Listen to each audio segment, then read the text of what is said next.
अस्सलामुअलैकुम। शायद क्या हो रहा है? अच्छा, क्या है आपकी कहानी का उन्वान? झूठ नहीं बोलोगे। तो झूठ क्या होता है? वो गलत बताते हैं और तो हमें सही बोलना चाहिए, झूठ नहीं, सच बोलना चाहिए। अच्छा, तो आज तो शायान की कहानी का नंबर है। किधर है शायान? कमरे में। अस्सलाम वालेकुम। वालेकुम अस्सलाम। किधर थे आप भाई? कमरे में। तो कमरे में क्या कर रहे थे आप? कोई कहानी बना रहे थे कि लिख रहे थे?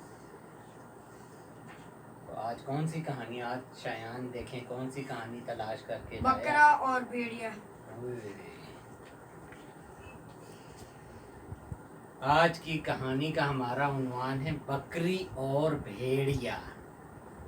यानी आपको मैंने पहले भी कहा था कि कहानियों के बाज़ औक़ात किरदार जो हैं वो जानवर रखे जाते हैं ताकि उनकी ज़ुबान से जो है जो दर्स आपको दिया जा रहा है आप उसको समझें। अच्छा, उसमें जानवरों का भी ऐसा चुनाव किया जाता है कि उनकी जो खासियत होती है उसकी मुनासबत। अब बकरा कैसा जानवर होता है? बकरी या बकरा जो चौपाया होता है, और वो जो है आपका जो है घरेलू जानवर है, पालतू जानवर भी आप करते हैं, कुर्बानी भी करते हैं, और शरीफ किस्म का जानवर होता है, ठीक है ना। और उसे यानी आप जिसको घर में पाल लें तो इसका मतलब है वो। और भेड़िया कैसा जानवर होता है? वो भी पालतू जानवर होता है? नहीं, वो हम उसको कहते हैं जंगली या दरिंदा। उसके दांत भी आप देखें कितने बड़े बड़े होते हैं। बकरी घास फूस खाती है और इंसान के लिए फ़ायदेमंद होती है, और भेड़िया जो है वो जानवरों के लिए भी नुकसानदेह होता है और इंसान के लिए भी। तो ये दो मुख्तलिफ किस्म के किरदार कि एक जो है शरीफ किरदार और एक जो है झूठा या बदमाश किरदार जो है बताया गया। एक मर्तबा एक भेड़िया शिकार के लिए निकला और शिकार को तलाश करने लगा। मगरिब के वक्त भेड़ियों को चंद बकरियां और बकरे नजर आए। भेड़ ने इन बकरियों पर हमला करने का इरादा कर लिया। इस रेवड़ का चरवाहा बहुत होशियार था। वो अपने रेवड़ से जरा भी गाफिल नहीं होता था, लेकिन इस दिन एक छोटी बकरी रेवड़ से कुछ पीछे रह गई। भेड़िए ने फौरन इसे घेर लिया। बकरी ने जब ये देखा कि जान बचनी मुश्किल है तो फौरन एक तदबीर सोची और भेड़िए के पास जा पहुंची और कहने लगी, चरवाहे ने तुझे सलाम भेजा है, वो तुझे बहुत पसंद करता है। तूने अपने बाप दादा की आदतों को छोड़ दिया है और बकरियों पर हमला भी नहीं करता। चरवाहे को ये भी मालूम है कि तू बहुत ईमानदार है, लिहाजा इसने मुझे तेरा शुक्रिया अदा करने के लिए भेजा है, और ये भी कहा है कि भेड़िए को खूबसूरत आवाज़ में कोई नज़म वगैरह सुनाओ। भेड़िए ने बकरी से कहा, सुनाओ। बकरी भेड़िए को एक नज़म सुनाने लगी। नज़म सुनकर भेड़िया झूमने लगा और कहने लगा, और ज़ोर से सुनाओ।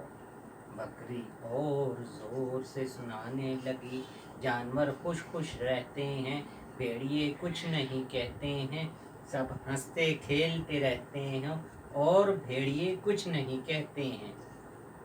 बकरी ज़ोर ज़ोर से ये नज़म सुना रही थी। चरवाहा भी कहीं करीब ही था।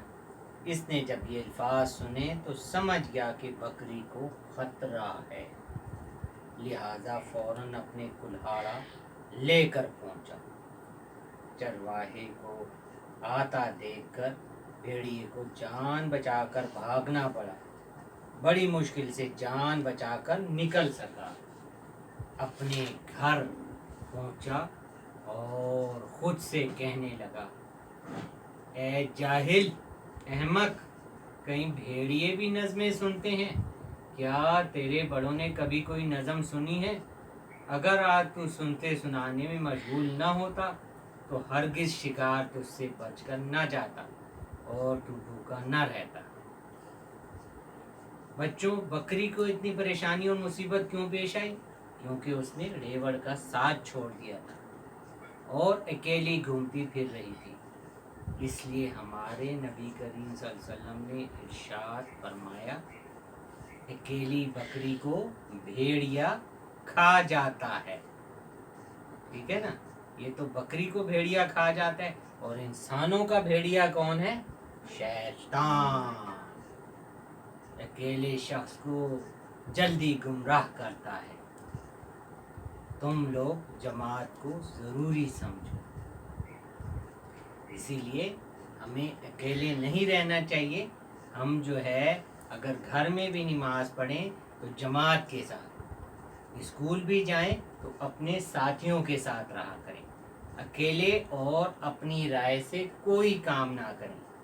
काम करने से पहले अपने बड़ों और समझदार हजरात से पूछ कर करें, ताकि बाद में शर्मिंदगी ना हो।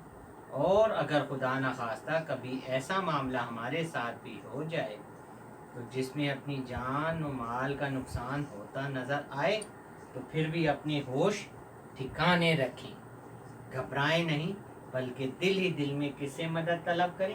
अल्लाह ताला से। अल्लाह ताला।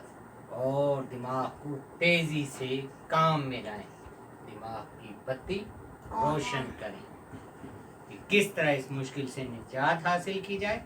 घबराने से काम बिगड़ते हैं, बनते नहीं। जितना हो सके सुबह और शाम नमाज़ों और दुआओं का एहतमाम करें। अल्लाह हाफिज़।